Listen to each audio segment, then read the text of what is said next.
Morning.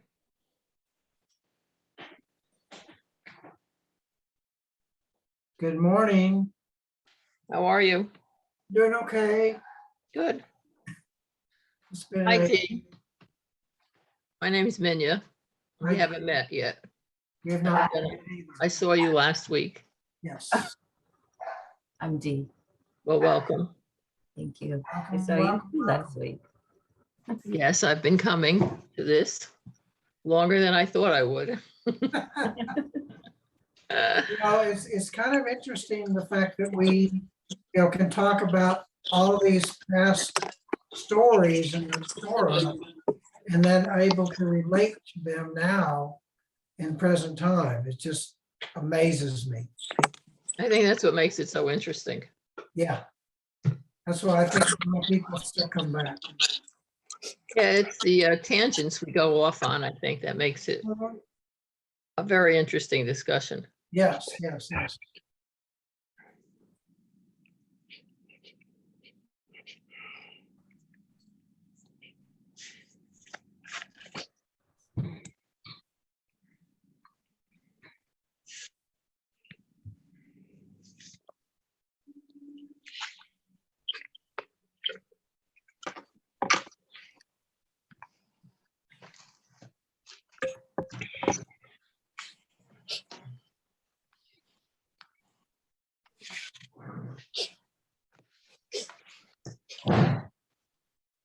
Hi, Dee. Hi, Shirley.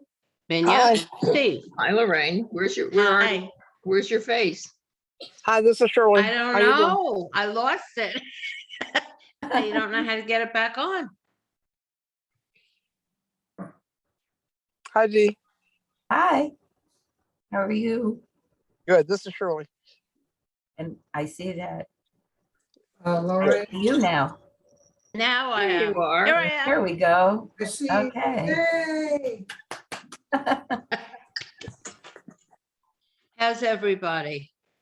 Well, I'm doing okay. Thank you. Okay. There was a hesitation there. Well, I'm still sore in the rear end area. Oh, sorry to hear that. 5 weeks ago. So it will happen. I'll be better. I know. I've been having a lot of dental work. And hi, Ooh. Cy. Good morning. Morning. Hi. Lorraine, are you from New York? Yes, I am. How could you tell? Because I'm from New York. Where? What part of New York? Well, I grew up in Westchester, Rye, and lived in Manhattan a long time. Okay, and I grew up in the Bronx and then we lived in Brooklyn after we got married. Okay, Yeah. Welcome. well, same here. Are I you love new meeting- Huh? Are you new to the temple?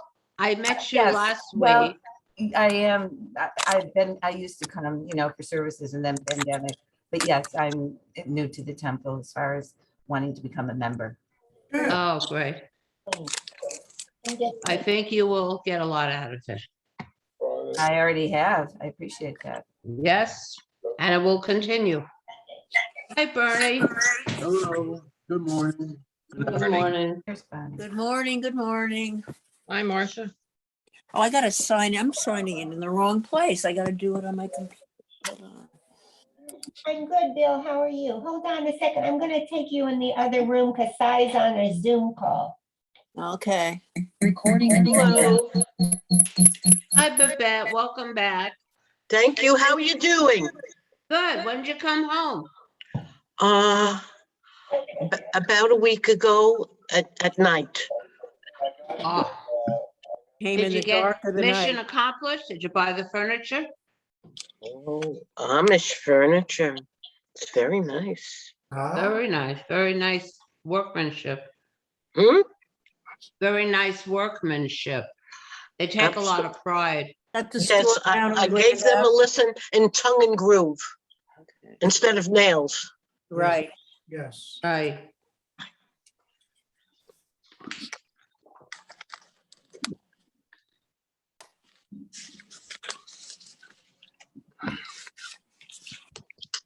Well, I understand that the good weather is coming to Arizona and it's Yes. leaving Colorado. It is now. Do you have We've bad had- weather now? There's snow in the mountains, but Uh-huh. not here yet. We've had some really nice days. Yeah. Oh, yeah, it's been lovely. Well, this is the height of the season, you know? It's starting in. I gotta put this on. The poor Midwest, though, has been impounded by rain, Oh. tornadoes, all The sorts of stuff. The What East has? also- The Midwest, And the East has a nor'easter that's causing a lot of Yes. flooding. A lot of rain. Yes, a East lot of rain. Texas, Louisiana. Bad. California. Yeah, Northern California, all those areas. Okay? Good morning, Rabbi. Morning, Steve. Good morning, everyone. Good morning, Dee. Good morning, Babette. Good morning, Rabbi. Good morning, Morning, Sai. Rabbi. Good morning, Rabbi. Good morning, Lorraine. Good morning. Good morning. Morning. Good morning, Good Lorraine. afternoon. Happy Wednesday. Yes. Uh-huh. Happy Wednesday. Uh-huh. Let's see, I think we may have one or more persons coming. Bodies connecting. We don't have Reba yet, do we?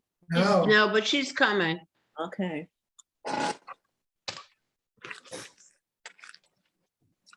Gotta plug that, my various devices into my computer to charge.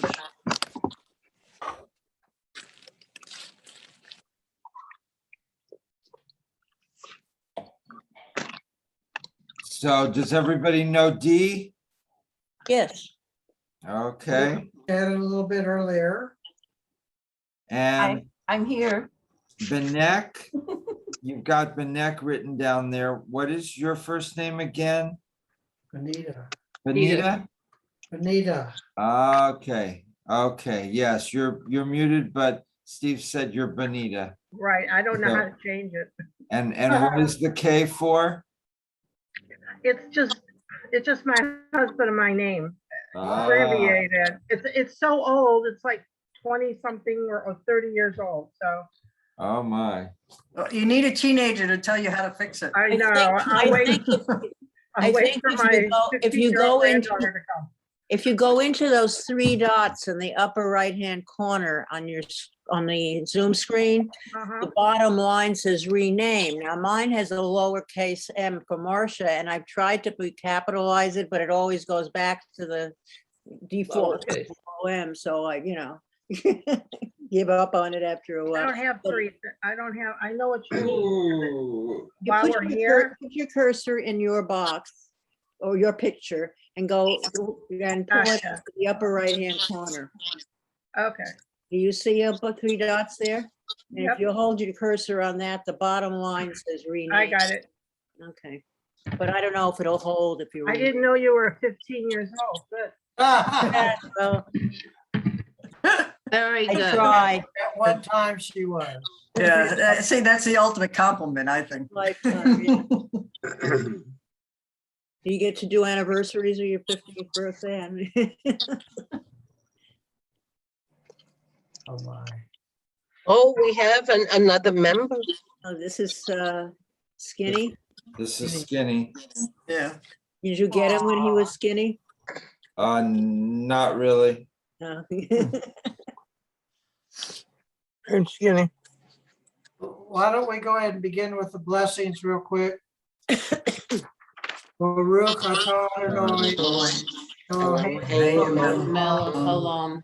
Asher Shalom, Tzidkanu Yitzivanu Zot Torah. Blessed are you, Adonai our God, God. ruler of the world, who has sanctified us with your commandments, commanded us to engage in the words of Torah. Amen.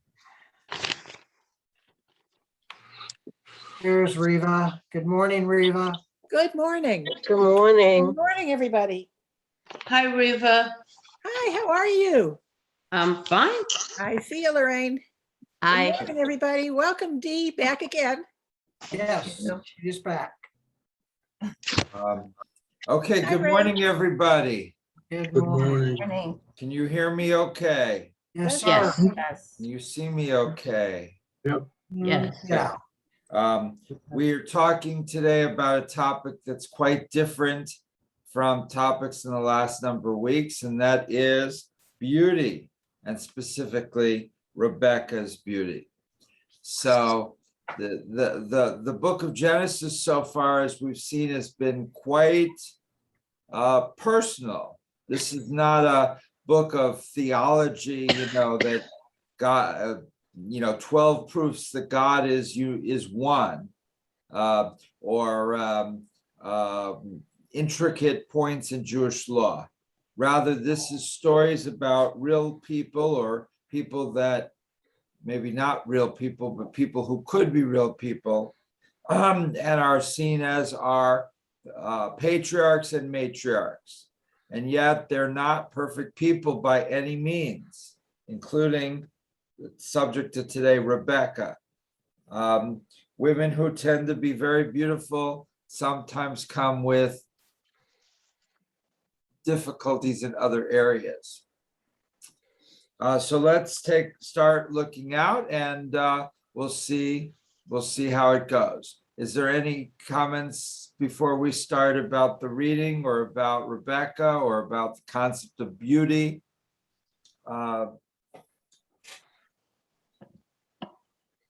Lorraine, anything you'd like to say? I think beautiful people have a big advantage in life. Ah. People relate to them differently, unfortunately. Reading it this morning. Okay, would like to read? Go to the kitchen. I go to the kitchen.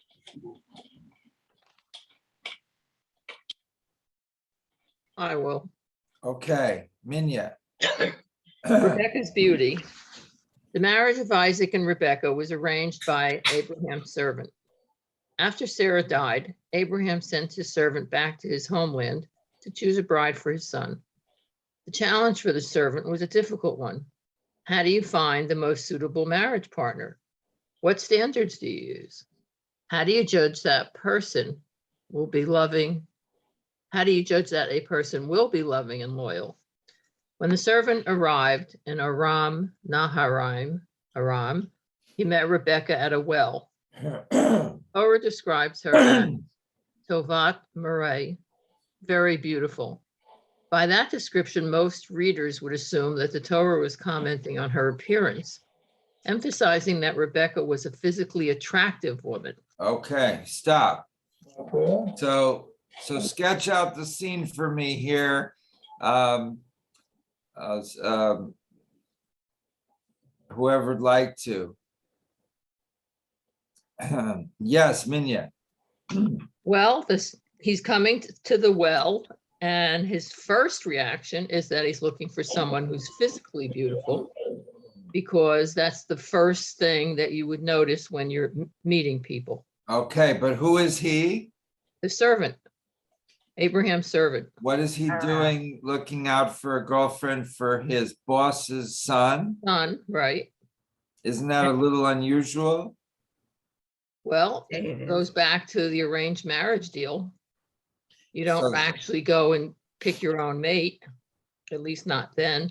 So this is the question that Sai would ask me.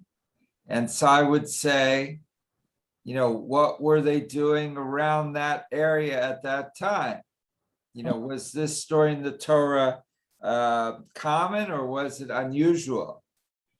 And it seems a little bit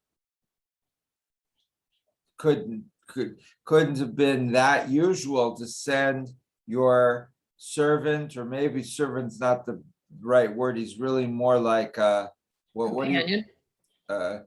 Eliezer's more like a concierge, they would call it today. Like, you know, like in you rent an apartment in a fancy building, it comes with a concierge, and he'll take packages from the UPS, and he'll, if you go away, he'll feed your dogs and stuff like that, right?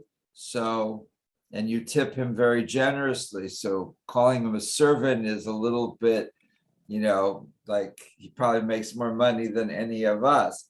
So, but he's an employee for sure. And he's going all the way up to Aram Naharaim, which is somewhere in Iraq. And remember that Abraham came from Ur, which was a big city in northern Iraq, what we would call Assyria. So Assyria is northern Iraq and Babylonia is southern Iraq, to be very, not precise about it. So this is near there. Why is Abraham sending his concierge so far away? I mean, Minya talks about arranged marriage, but just find the neighbors and see who has a daughter. Bernie. Unmute. I did some research since our conversation yesterday and discovered that it was the custom in those times to marry within the family, normally first cousins. And so that was the patriarchal homeland, and that's where the first cousins were located.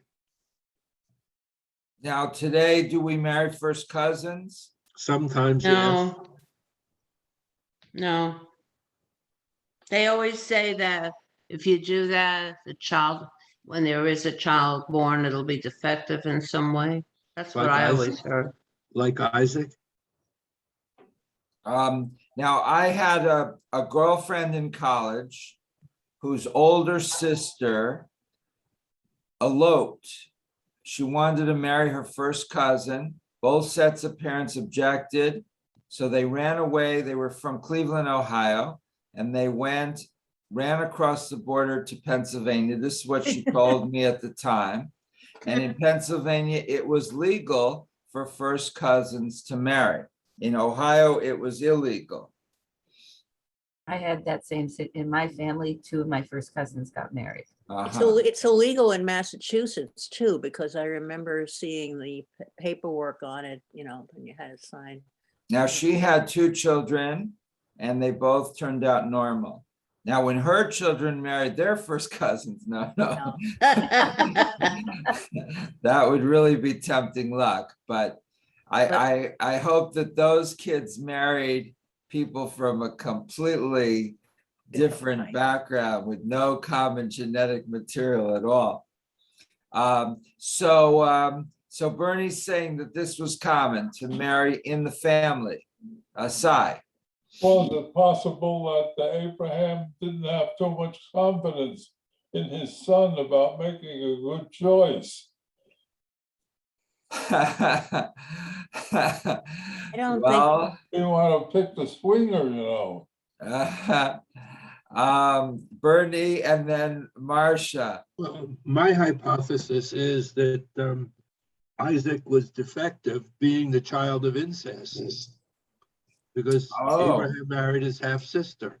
Oh, so now we have a problem there with Isaac, that Isaac's behavior is, first of all, the Torah skips over him almost entirely and goes, Abraham is a big personality, a guy who, basically discovers God and he converts all these people and then gets these people who've now converted to his new religion to follow him around the world. This is a charismatic, trailblazing guy, and he becomes wealthy, and he's a good businessman, and he buys a winter house in Sun City Grand, right on a golf course. I mean, this is a guy that does a lot of stuff, but Isaac doesn't seem to do anything. And what he does, he seems to be very rigid and to mess stuff up. And we'll see that Rebecca has to deceive him. And then again, Jacob becomes a very important personality. So what's wrong with Isaac? And the whole story about the sacrifice of Isaac, according to the chronology, how old would Isaac have been at the time of the Akedah, the time of the sacrifice? In his 30s? Yep, 37 years old. And yet the Torah makes him sound like a 4-year-old child. Mm-hmm. So there's something going on, and Bernie and Sai are suspicious. Marcia. I am less suspicious of that. I think it was very normal to marry people off to a relative within the family. This, what is the uncle's name? Starts with an L. I can't remember. Laban. What? Laban. Laban. Okay, so that was the uncle that they were contacting who had the beautiful daughter. And so that's therefore the trip to scout this out to make sure things were okay. Now, he may have been kind of a nebbish and whatever, Isaac, but I don't think they thought in the terms of intermarriage being incestuous and harmful. I really don't think that was the case. I think he just happened to be that way. I'm not saying that he was not what you're describing, Rabbi, but I don't think that's why they went far afield to get a spouse for him. Okay. Okay, Marcia, I accept what you're saying is a theory. Pam. Thank you. How did Isaac make the list of our proverbial fathers and mothers then? Well, he was the son of Abraham. And that's it? Was his only criteria? That's Oh, okay. good enough. Now, there were another son, wasn't there? There was. Ishmael. And what was wrong with him? He went off the Different mother. religion. It was his mother. Was it Ishmael's mother that was the problem? What's wrong with his mother? I'm trying to remember. He was a He servant. was a servant. The hand servant to. Oh, my. She was the breeder. Yes, well, you see what I'm saying, that this is, if for a holy text, this text is more like a script for a Netflix series. Soap opera. Yes. well, Definitely a soap opera. maybe not Mhm. Netflix of today, but Netflix of 5 years ago. But it's what's going on? Abraham not only has time to convert all these people to monotheism, to Judaism, and to make a lot of money, and but he's also got a wife and a girlfriend. Good morning, Bonnie. We're I've just, been here, but couldn't get on. okay. And we just, so he's got a girlfriend and he has a child with the girlfriend. And then what happens? Sarah says, get rid of them. Right. And what does Abraham do? Gets rid of Gets them. rid of them. Oh, so he gives her money to move to a different city, Kicks them out Far kick away. them out, and where do they go? into the desert. Oh my, oh my. So you can see why this whole thing is very problematic. This is our spiritual ancestors, and Abraham is virtually guilty by what is it called? Unintentional manslaughter. Child abandonment. For sure. For They sure. didn't look for a girl from an upstanding family. Well, the wife was, but the girlfriend apparently wasn't. Or certainly the wife didn't think that the girlfriend was. Now it's just unbelievable, but this is the story that is described. So you can understand why in Jewish tradition, we talk more about Moses than we talk about Abraham. And yet, in different ways, Moses and Abraham are the two forefathers. And Abraham is the clearly the major personality of the book of Genesis, and Moses is the major personality of the book of Exodus. So they're two totally different books. And if we based our religion only on Genesis or only on Exodus, we would have a very different religion. Could you imagine if all my sermons had to revolve around Genesis? It would sound like we were like, very dysfunctional family with all these, illegitimate children and wives that are trying to kill the girlfriends. And I mean, be very different.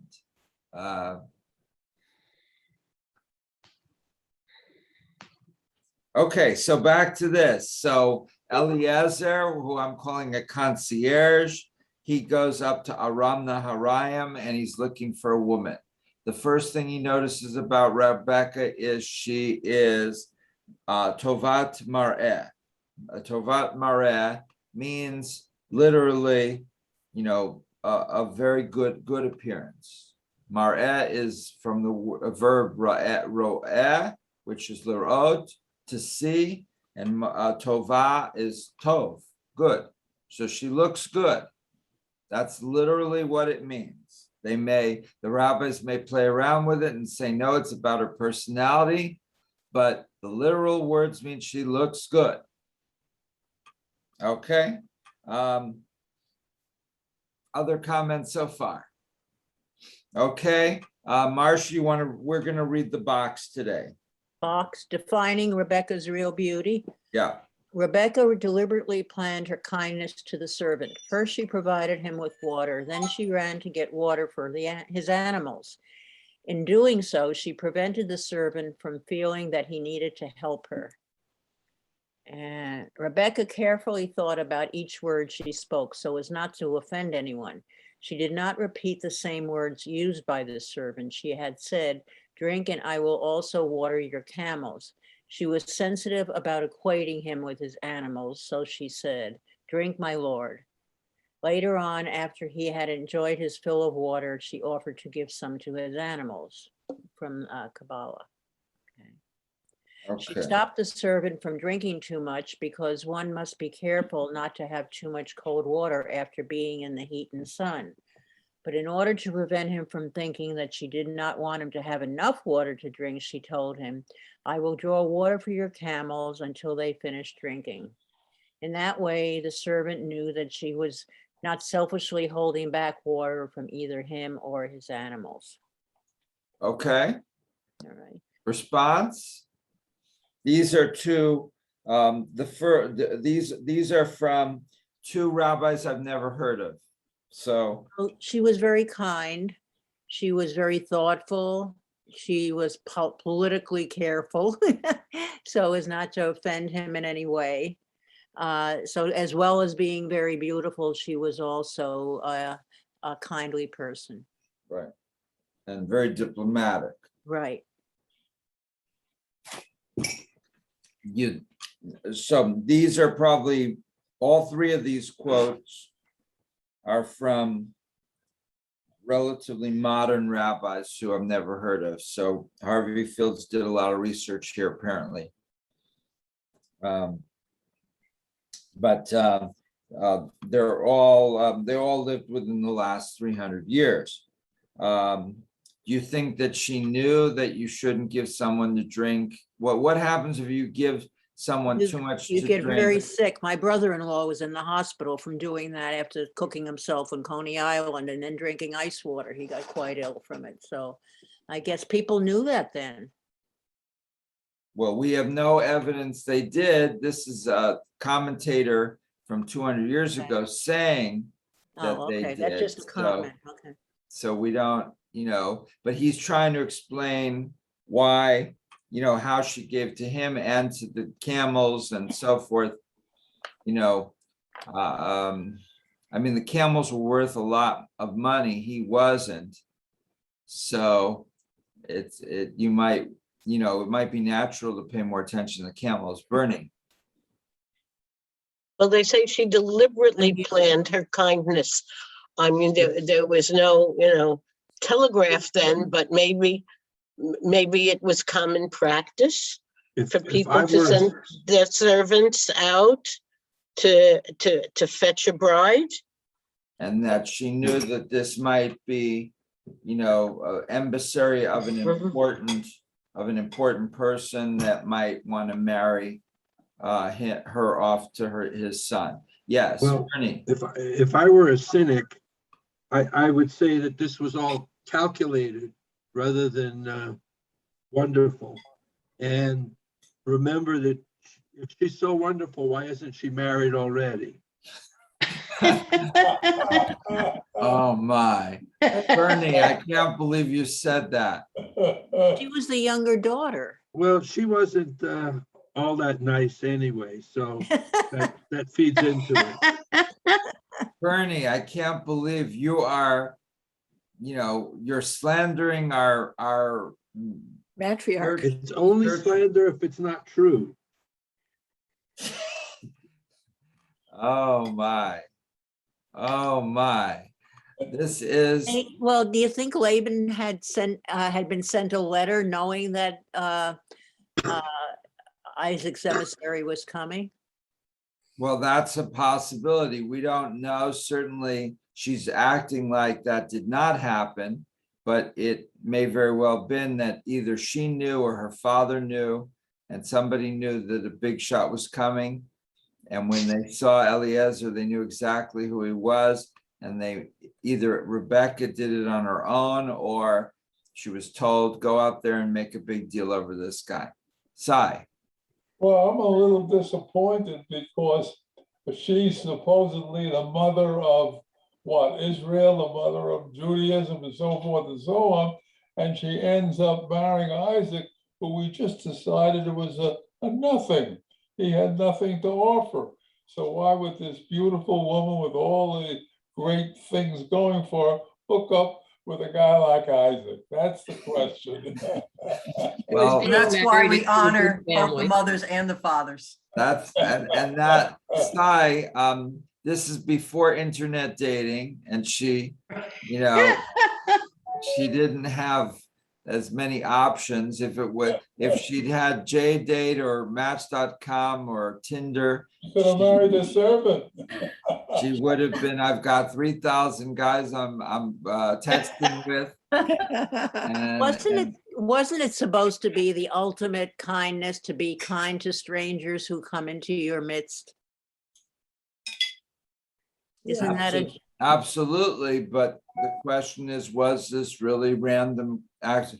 Also, she knew that this guy was important because he was arriving with a lot of camels? Right. So I mean, she ran to the well when she saw the trail of camels. Right.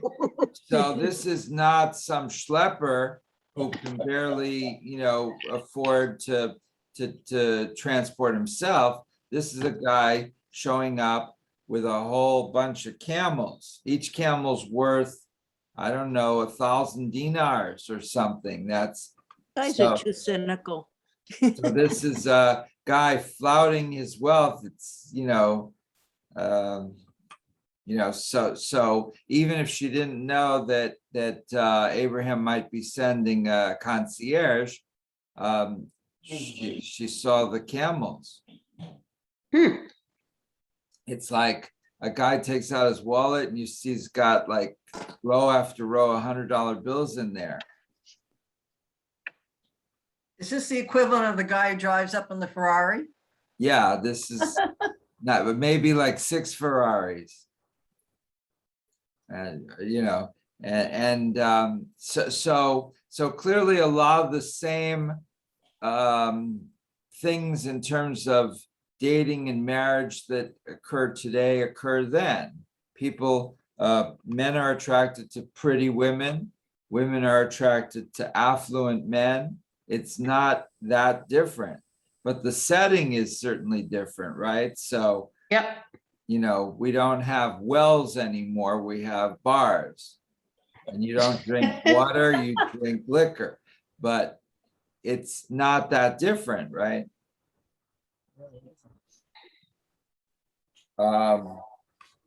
Okay, so Sai asks a very important question. Why Isaac?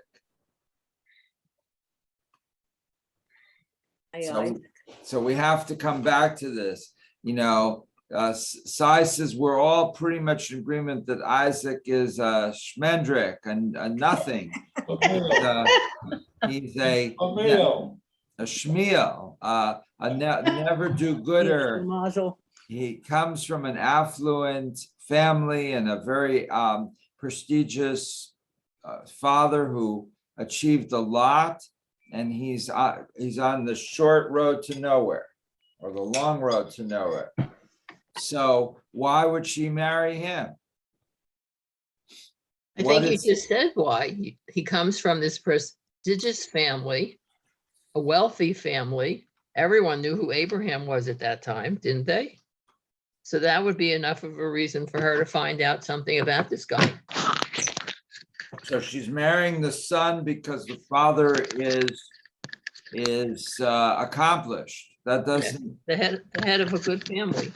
Yeah, that doesn't sound too good, right? That's Bernie's opinion of Rebecca is pretty bad, and that doesn't really raise it. Ray.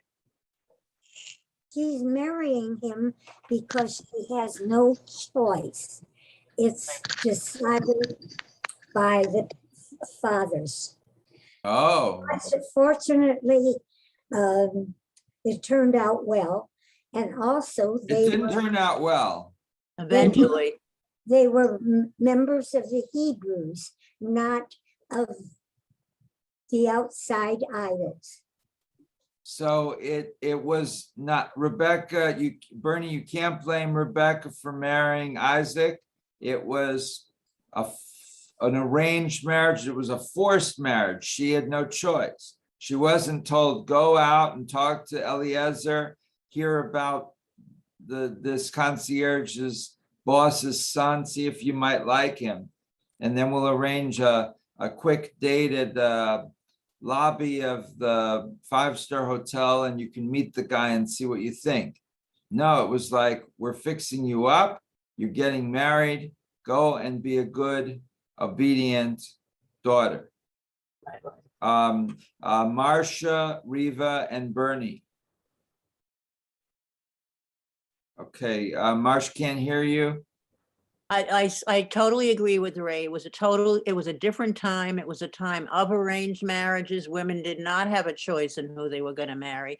And if her father said, hey, Abraham's sending somebody out to check you guys out, you particularly Rebecca, hang out by the well because somebody you see a guy with a lot of camels, she doesn't have a choice. She's got to do what her father told her at that point. I mean, that's the way it was then. A guy with a lot of camels. That Yeah. if it was today, Isaac could put up a profile on the on a website, a dating website, saying, "I'm a guy with a lot of camels." There you go. And But it's a she had done to do deal, what her right? father said. What? She had to do what her father said. Wow. Okay, Riva, and then Bernie, and then Cy. Ray really answered the question I was holding, and that was, what's the relationship between the households or the tribes that Rebecca belonged to and the tribe or whatever that Isaac belonged to? Obviously, if they're, our parents' generation isn't the first one that said, stick to your own kind. So I'm thinking that if you're of marriageable age and you encounter, a representative of a possible partner, and certainly there's communication going back and forth between these two tribes, I imagine, or these two groups, I imagine, from Isaac and both Rebecca's families. A lot of this is known in the background. So it doesn't have to be specifically explained. It's just kind of obvious, certainly to the readers then. Yeah. Okay, Bernie and then Cy. Never mind. Bernie is self-censoring. He doesn't want you to think that he hates Rebecca. Hopefully this is not based on any personal experiences Bernie had with a Rebecca type when he was younger. Okay, but on to you, Cy. Well, I'm thinking we're missing something here, because Abraham apparently had a lot of faith in his servant to send him up there. If Rebecca was going to be a sure thing, why send this particular person who he had a lot of confidence in and who he knew would make the right kind of a choice? The choice was already kind of premeditated. What was the point of that? And I think that the relatives did not know that Rebecca was going to be the choice, and that's what makes the servant a man of historical proportion, because he picked out supposedly a winner, the mother of Israel. Think about it. So Eliezer here is not just a servant, he's really a key person. Benita, you have to unmute. Is it possible we were talking about Isaac not being quite with it? And maybe they were looking at not just Rebecca as beautiful outward, but because she was a good person that would be able to put up with Isaac, even though he was a schlemiel. And they were looking for somebody that would be okay with that. All right, what do you think? Anyone? Benita's theory here is that this expression, Marat Tov, it really does reflect the fact that she's not only pretty outside, but more importantly, that she's got a tolerant personality, or she'd be able to handle Isaac, whatever his challenges are that we don't know exactly. And that's really one of the reasons that Abraham sent Eliezer so far, to find a woman that could successfully deal with Isaac. Am I summarizing your position? What do you think here? Comments? Minya, and then Riva. I just don't understand how they can, or that we are supposed to assume that she's this wonderful, caring person just because she offered you a drink and fed your camels. How do we know that she's the kind of person who could help Isaac in his, whatever his lack of facilities were, that she would be the person who could step in and be this wonderful co-partner in this new family? We don't really know anything about her, do we? No, but we do assume, based on certainly what Ray said, is that she's, either she's being totally forced into it or largely forced into it. And once she is married to him, she's not really going to be able to get divorced. So she's stuck, whether she likes it or not. So they But- I'm sorry, they did research, or someone looked into her background and saw that she was not only kind to camels and strangers, but her whole life she did good things? That's Benita's theory, Okay, right, Benita? then I So would agree. Okay, Bernie is much, much, much more skeptical. If it's Bernie's choice, he's going to tell Isaac, don't marry her. If it's Benita's choice, she's going to tell Isaac, this is the woman for you. This is a woman you can trust. This is a woman who will, help you, and she's pretty too. Okay, Bernie, and then Marcia. But and then that's not how it worked out, was it? No. She didn't really take good care of him. She cheated him. She helped Jacob steal the birthright from Esau and some other things as well. Yeah. And I still contend that all of this happened because she wasn't really marriageable. That she was wild and uncontrolled and belligerent and She rebellious. had some flaw that her father had a hard time getting rid of her. So I Benita sees Rebecca as this wonderful person, and Bernie sees the same woman, Rebecca, as this horrible, wild, uncontrollable, unmarriageable. It's opposites. We're going to send Bernie and Benita to meet Rebecca and see if after that they come back with a similar appraisal, or if they remain so far apart. Marcia.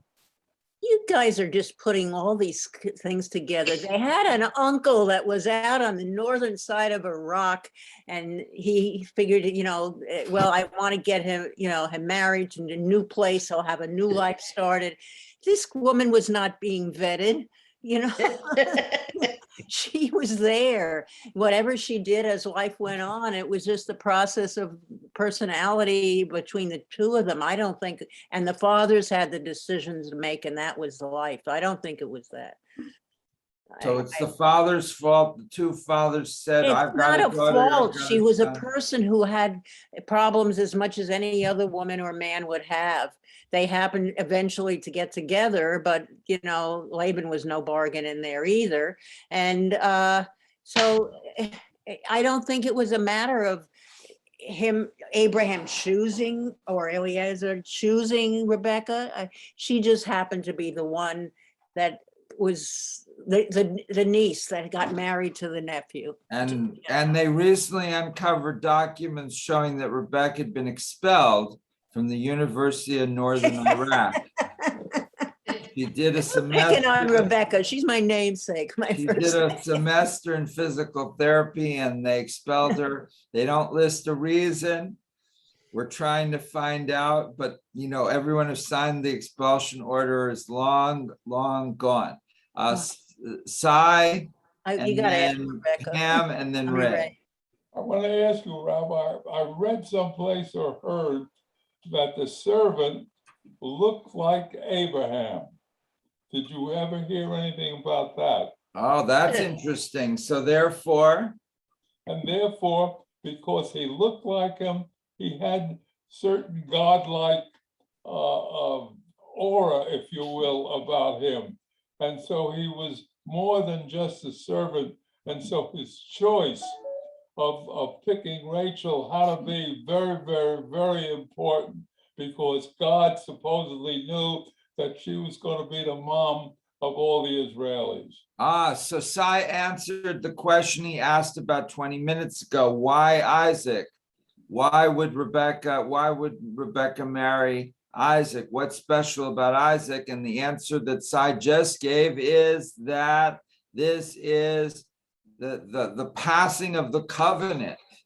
So this is not just a relationship, but you're seeing that both these people are very flawed, but it doesn't matter.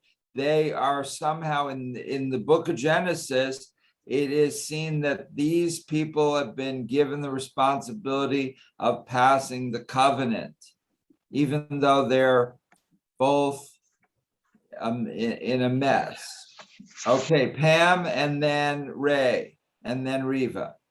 I mean, if this was such an important decision in the passing of the covenant, does it say why Abraham didn't go himself to check this out? Counting his sheep. No, but I think that Sai is suggesting that Eliezer is not just somebody you hired the week before, an ad, that this is a very important, very critical member of the household that Abraham trusts, maybe as much or more than him. That Eliezer is a very important person whose judgment is critical here. Ray and then Riva.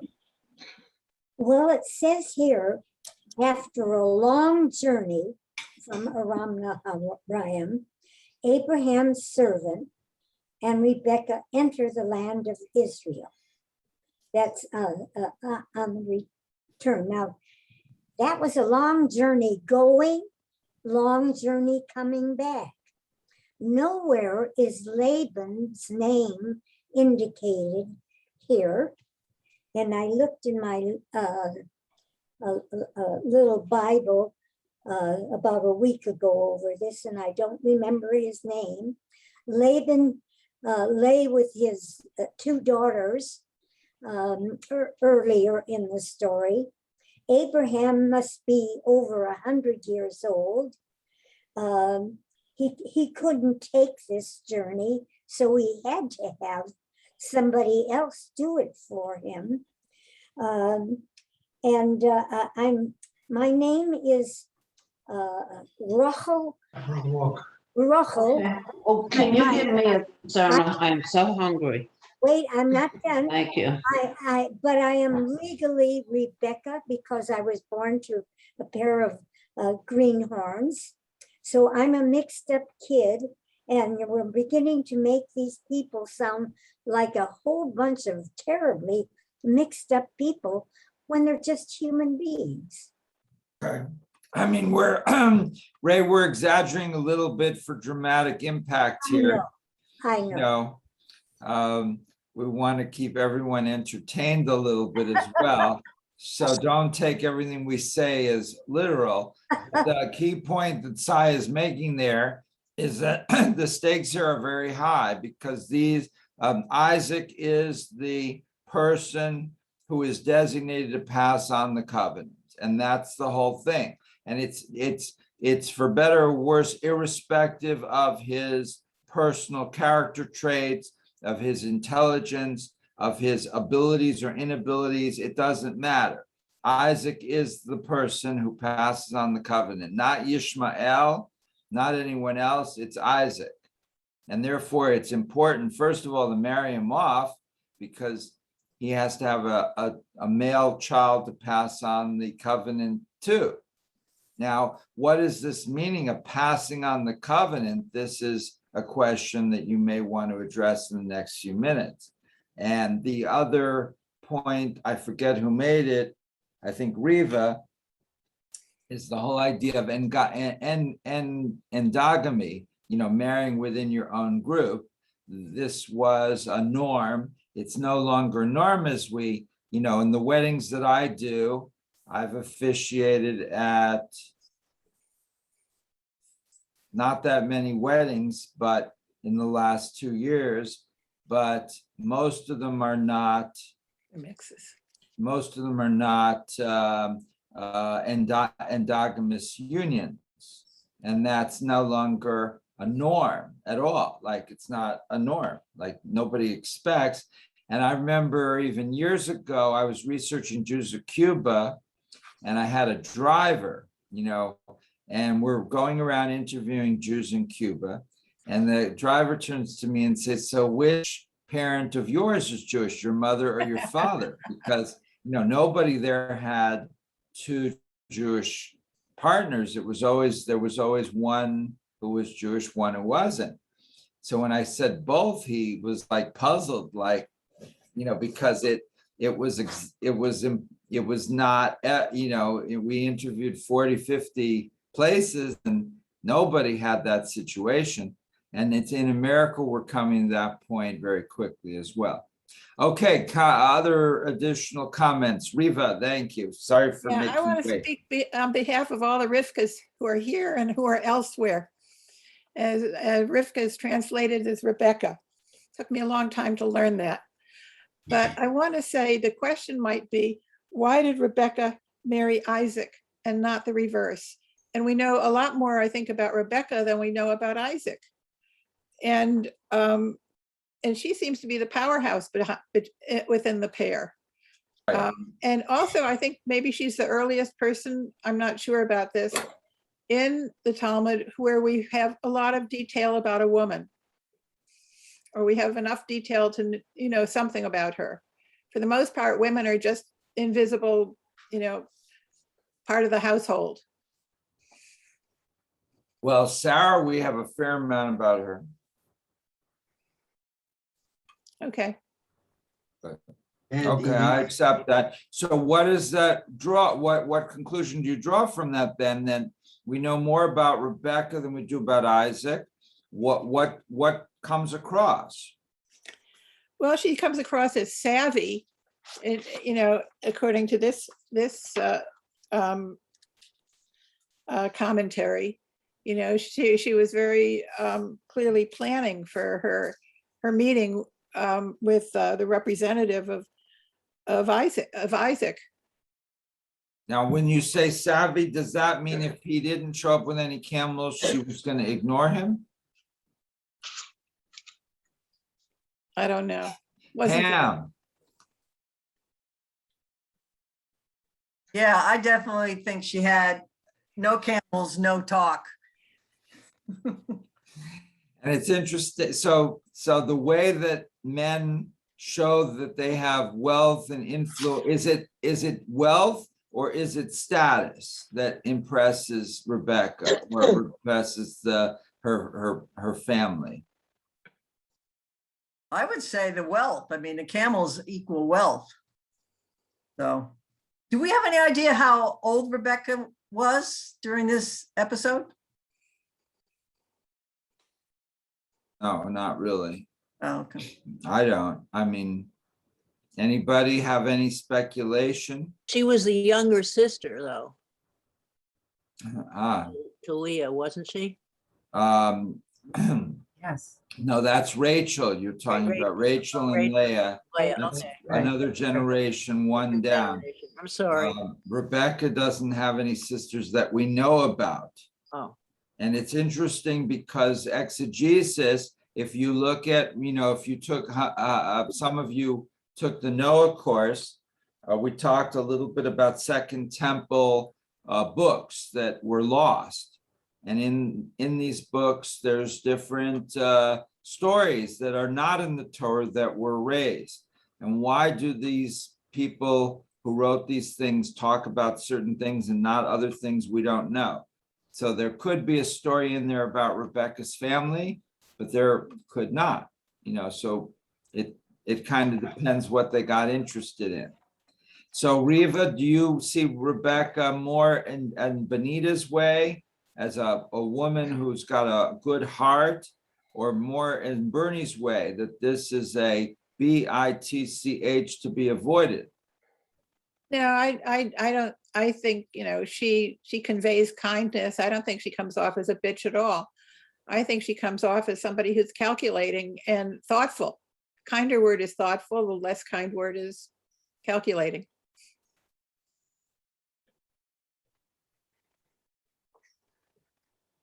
And saying Bernie is on something a little bit, but he's being a little bit too extreme in his evaluation. Yeah, that would be my take. Minya, what is your, do you side with Benita or with Bernie? I don't know. At this point, I've been thinking about what you said about her age. And the only thing I would say is maybe she is still very young, taking Bernie's side away, that there was something about her that was unmarriageable. Let's say that she was still too young, and this is one of her earlier, maybe even first shidduch. All right, so we see that, for example, we're hearing about the Taliban. They're planning to marry off women who are girls who are like 12 years old, or so. We don't know that just because the Taliban do it doesn't mean that that's what ancient Near Eastern people did, but it might. Steve. Where is God in all this? I mean, God had a big presence at the beginning of Genesis, and now we don't hear anything other than Eliezer praying to God that he finds a wife or a companion for Isaac. Where's Good question. Excellent question. So where's God? Sai made reference to the covenant. So we certainly in the background, certainly Eliezer appears to be concerned about perpetuating the covenant, although that itself is not explicit.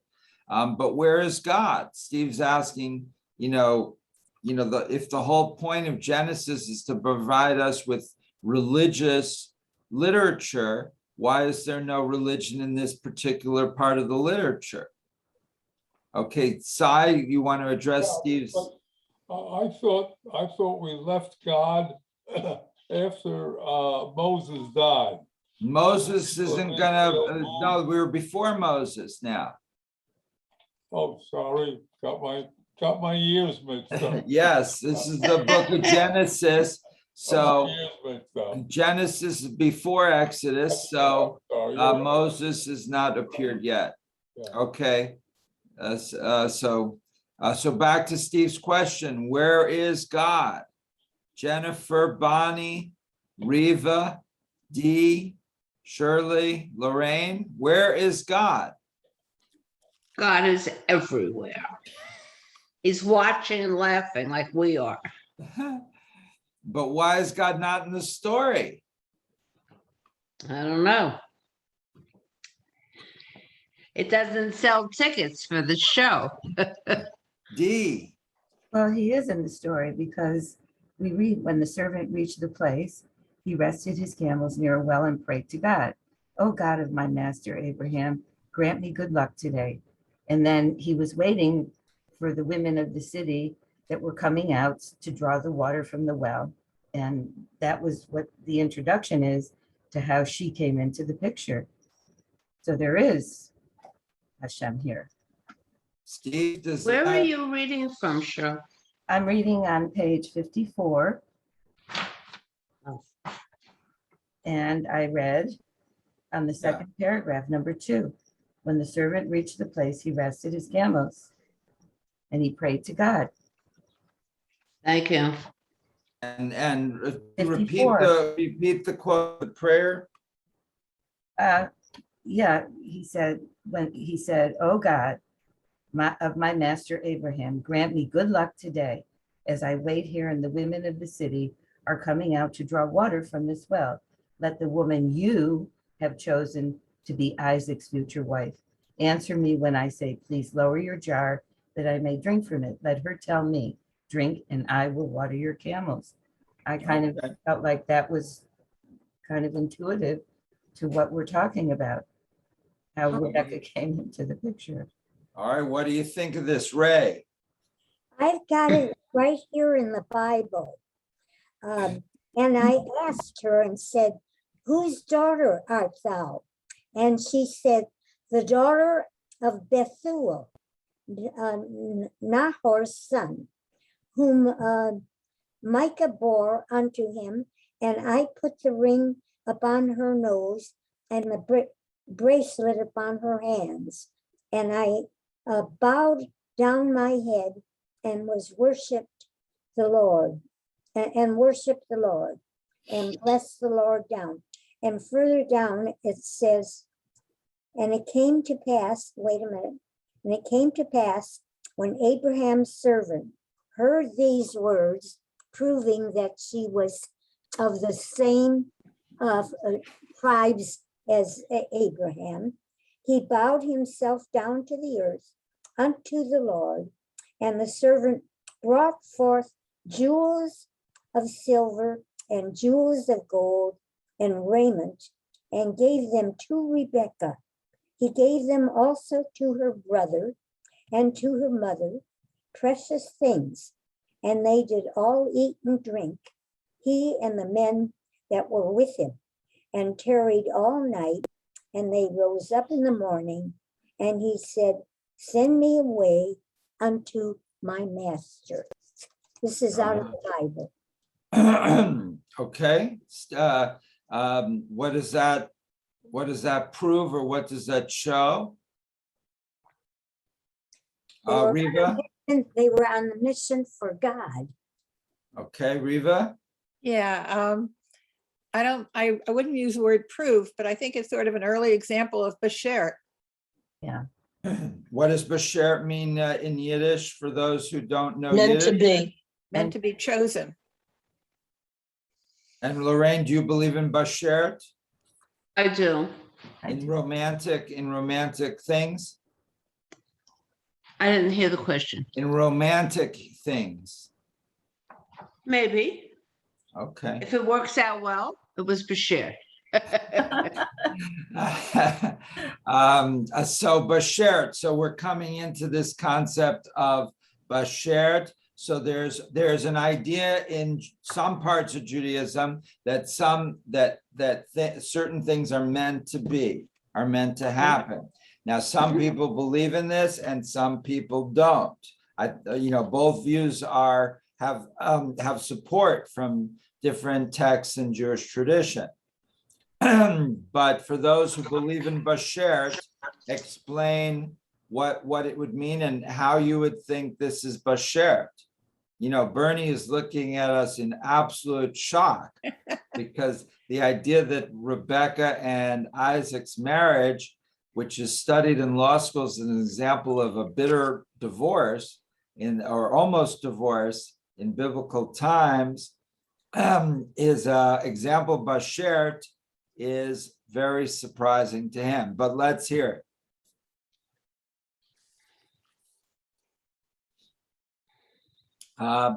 Ray.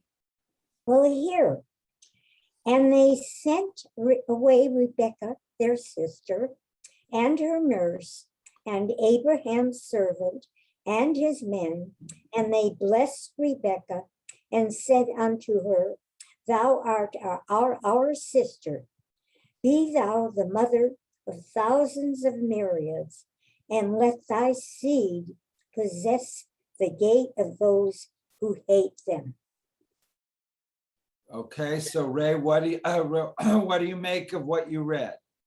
They're sending her off and telling her, you will be the mother of more like us.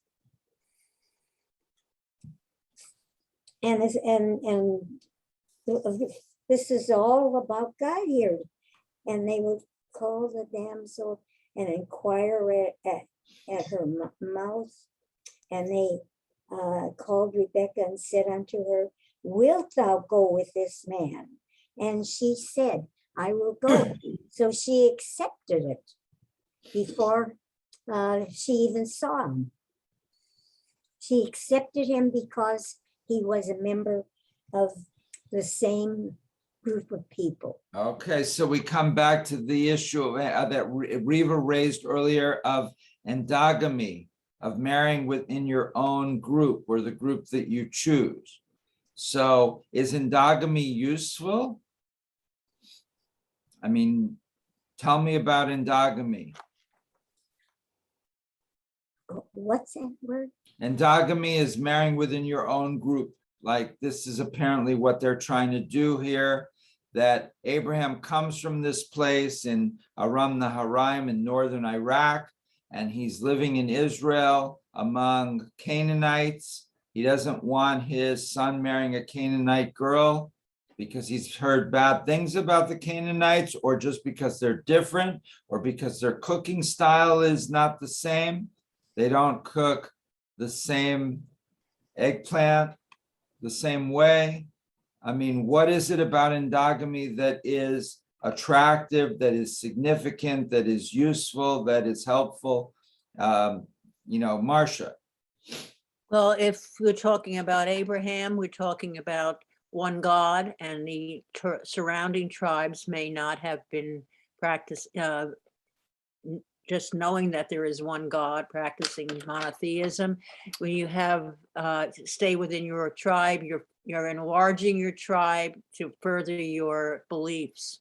You have a bigger group doing the same thing as you, and basically. So when Solomon married all those women, many of them came into the palace with their idols, and this was considered to be a problem.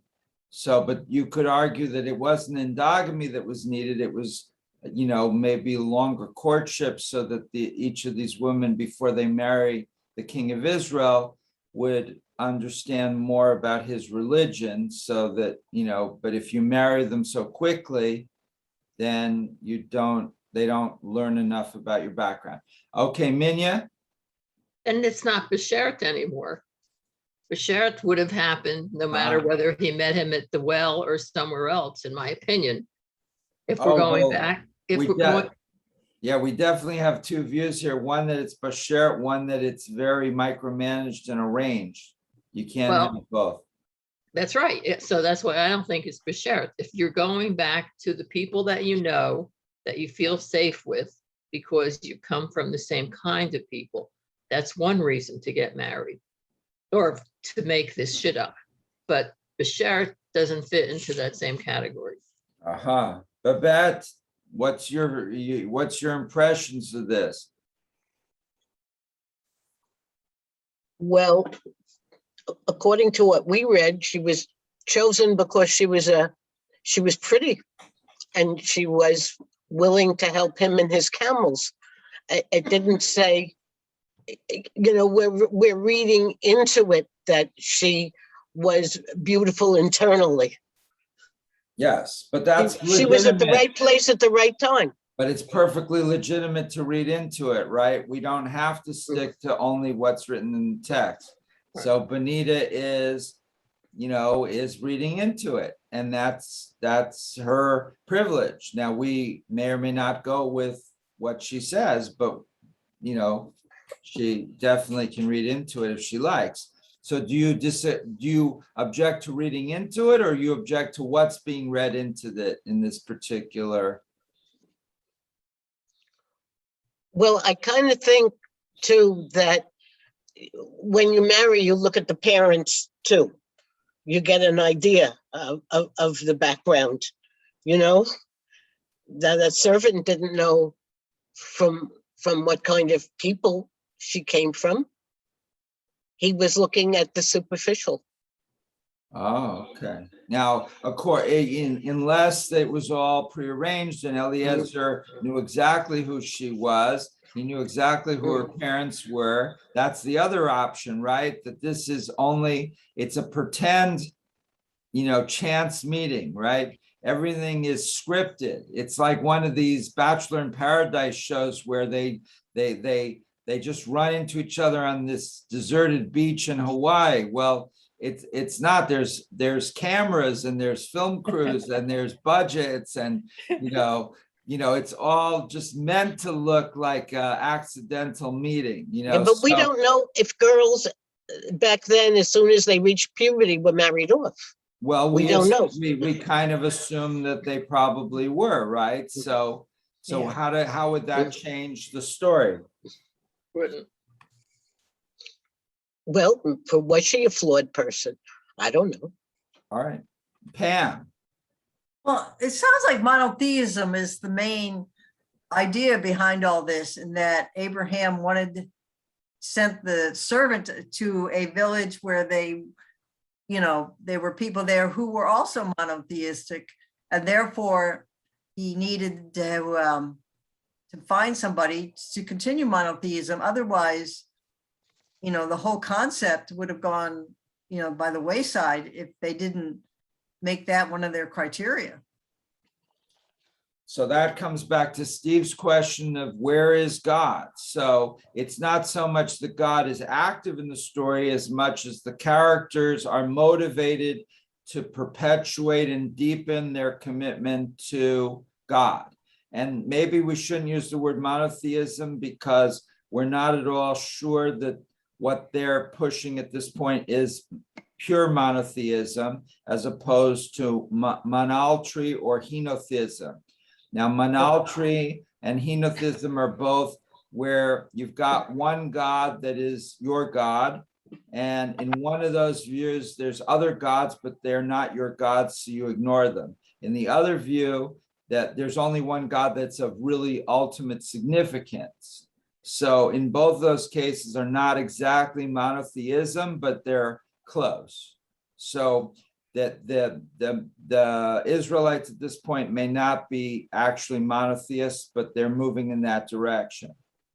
So we'll talk about just the one God maybe, or rather than monotheism itself. But we get the point that, you know, that it's more their dedication to a particular belief rather than God. You know, God is not in the story really in any direct way. So we're not really answering Steve's question directly yet. Marcia or Minya or who'd like to talk? Okay. You want to, Marcia, did you want to say something? A lot of the ladies may have read The Red Tent way back when. And they talk about, even at that point, daughter of Jacob and Leah, the story of Dinah. In that book, I remember that the women had kitchen gods that they carried around with them as they went. So they were still doing these alternate small gods that they didn't let their husbands necessarily know about them, but they were there, okay? These little idols that they had. So they were still doing that. And I think that Anita Diamond wrote it. I think she researched it pretty well. So it probably was the case that they did have these alternate gods that they, even though they knew it was one God, they were still kind of messing around on the side with the kitchen witches and such. Okay, Bernie. Skipping ahead several generations, the second command, one of the commandments, I think it's the second one, says, "You shall have no other gods before me," which implies that there are other gods acknowledged. Right. And it's in the liturgy as well, you know, who among all the gods is as great as you? You know, that's in our Friday night. Yeah, so this is a residual of this monolatry belief, you know, that there are other gods, but they're not important or significant. But it might be okay to have a little statue of one of them in your purse. Okay.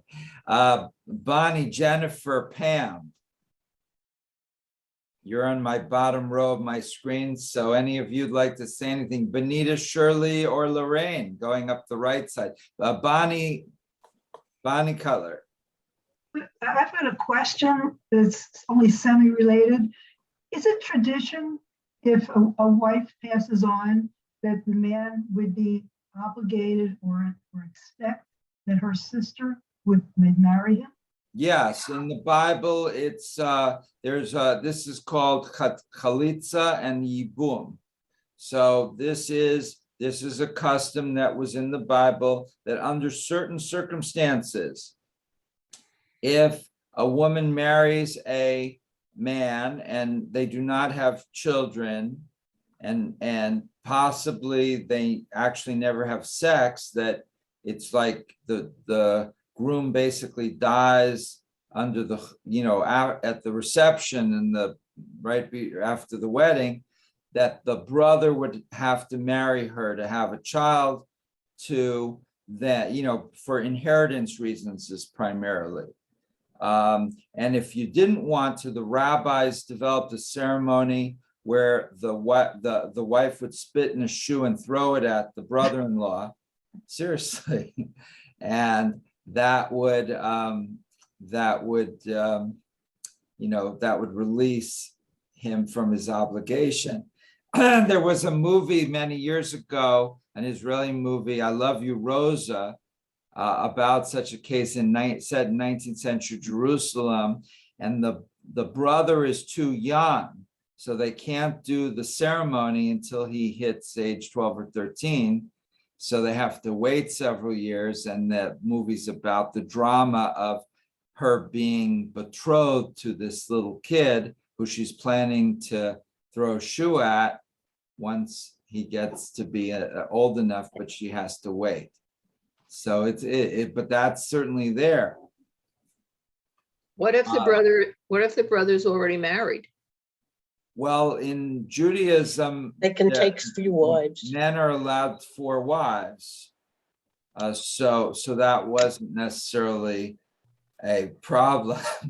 Now, now, where did that stop is in Ashkenazic, in Germany, since this was a Christian country and Christians only allowed 1 wife, the rabbis in the 10th century, which is the 900s, Rabbi Gershon Meor HaGalah, passed a takana, which is like an additional law prohibiting this practice, on the basis that Jews would look primitive to Christians if we were allowed to have more than 1 wife in a place where the Christians weren't, which was considered more progressive. So it was prohibited from the 900s in European countries. In Arab countries where the Muslims also were allowed more than 1 wife, it was not prohibited. And when the Yemenites came over in the very early 1950s to Israel, there were a few rich Yemenite men who came with more than 1 wife. And Israel specifically passed a law saying it was legal to keep the wives you had, but you could not marry more wives. So plural marriage was illegal, but existing pure marriage, that if you came from Yemen or somewhere like that with more than 1 wife, you didn't have to get divorced or anything, you could continue that. I don't think it was very common though, for economic and social reasons. If you saw The Big Love, which was a TV show with Paxton, you could see that it's not easy, not easy at all. All right, Pam, did you want to say something? I was wondering, in the history of Judaism, is there ever a situation where a woman could have more than 1 husband? No. One-way street. No. I mean, that's adultery. In biblical terms, a woman having more than 1 husband would be adultery, which is punishable by death. Listen, I don't write the rules, Lorraine. Yeah. I'm just telling you. Life isn't fair. It's not fair. It's embedded into Jewish law, and so that's the way it is. Riva. Yeah, in Muslim cultures to this day, men are allowed to have more than 1 wife. And I think the criteria is he has to be able to support more than 1 wife to be able to go ahead and do that. When I lived in India, I was part of a survey in a Muslim neighborhood, and I went from house to house collecting information about Muslim families. And I encountered a lot of families where there were multiple wives. Sometimes they were sisters, sometimes they weren't. The children were taken care of by everybody in sight, all the women in sight, and that was their lives. So, and I know there are other parts of the world also, I think, and certainly in Africa, where there's Muslim populations where men still are allowed multiple wives. Ray. There was also a ruling somewhere that if a brother died, you had to marry if the brother died without having a child, then you had to marry his wife. Yes, that's what Bonnie just asked about that, yes. Yeah. Yes, so I just spoke about that, correct. And that's in the Bible as well, and that's in rabbinic law till this day. So, so let's get back to the two big religious questions, which were asked by Cy and Steve. Cy talked about the covenant, that what is the purpose of marrying Isaac? And the answer was the covenant. And Steve said, where is God? So what religious lessons can we draw that we actually believe in, that we can say with, complete conviction and sincerity?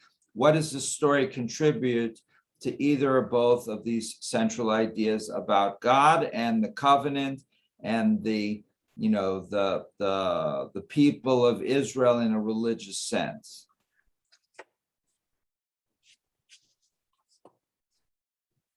Don't all answer at once. Bernie? We're thinking.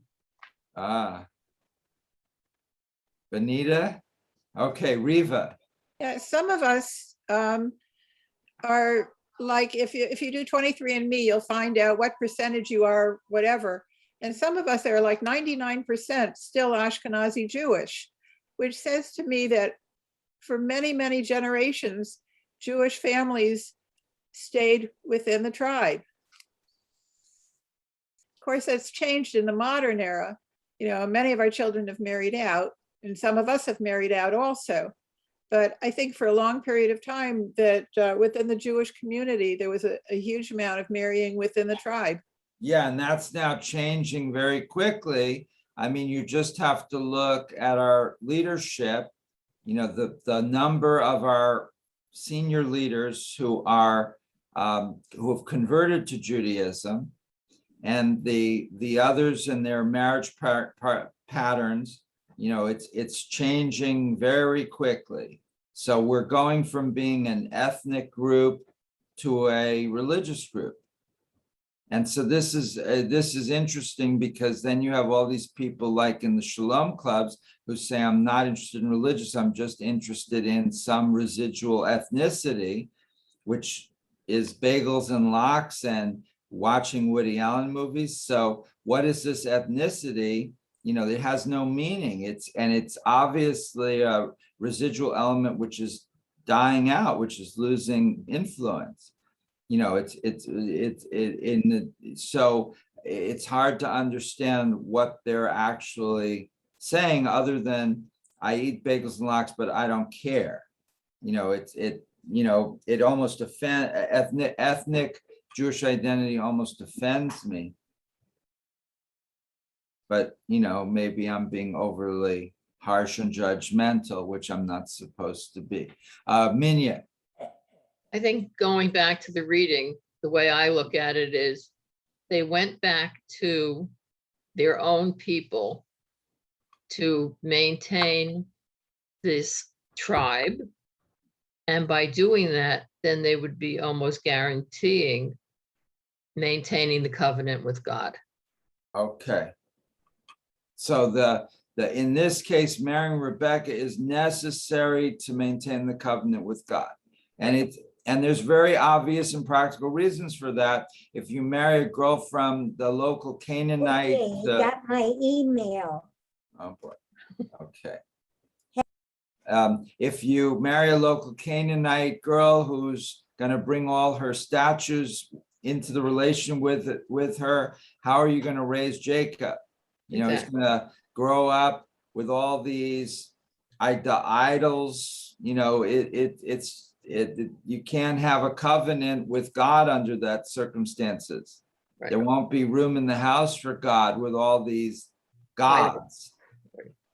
Now we don't really understand, and at some point, Sai's going to ask me again, and I'm going to have to research why paganism or why idolatry was so why the early Israelites really didn't like idolatry.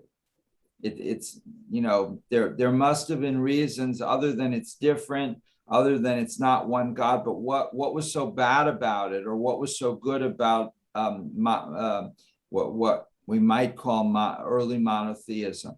But we're not going to get into that now. But clearly Rebecca is going to play a really critical role, even though it's Isaac that officially passes the covenant, because then you look in that story that Bernie made reference to, right? Who gets the birthright? Well, it was supposed to be one son, according to Isaac. Rebecca manipulates it to get the other son to get it. And that's going to determine how the covenant is passed down. But it just seems covenant should be something we voluntarily choose. Here, it seems almost like the inheritance to the big house, side. That's exactly what I was going to ask you. The covenant was, I would assume, available for everybody, rather than a few individuals for what their social or economic situation. What kept the covenant within that small tight group and not made it available for everybody else? Yeah, it's not even a small group. It's one person. Either Isaac or Ishmael is going to inherit. I'm sorry, Isaac or Esav. Sorry, we've been mischaracterizing. Ishmael's a generation down. So it's either Isaac or Esav. And one of them's going to get it and the other one's not. And we're going to have to deal with this on a different day. But clearly that's a problem, because for us, you either choose to accept the covenant or you don't, right? So by joining the temple, you're accepting a covenant between yourself and God in a Jewish context. It doesn't matter who your parents were. It doesn't matter who your children are. It's something that you choose. It doesn't matter who you were 10 years ago. It's something that you choose right now, right now. And this is not the way that it's being portrayed in this story. Riva. Yeah, just commenting on, it was Rebecca who chose which twin would receive the inheritance, or whatever you would call it. And the twin she chose was not the one who was the hairy outdoorsman. She chose the one who was the scholar. And therefore? And therefore, I think that influences, as the story goes, it influences Jews often think of themselves as scholars, people of the book, etc. We used to. Sai. I don't want to keep beating a dead horse, but if the covenant is basically a mind thing, why weren't they able to accept it at that particular time, other than those few people? I mean, it was not a written contract. Why couldn't somebody, a farmer or a servant, why couldn't he or she accept it on the same basis? That's a good question. I mean, I don't think I can answer that. It's clearly the concept of covenant in these stories is very different than how it developed later. Remember that we're going to talk about the covenant in the book of Exodus with Moses. And so here we're in Genesis. So it's a different author, it's a different setting, it's a different everything. And you see the importance of family. The covenant passes through the families. It's not a universal religion as portrayed here. It's not even a tribal religion. It's a family religion.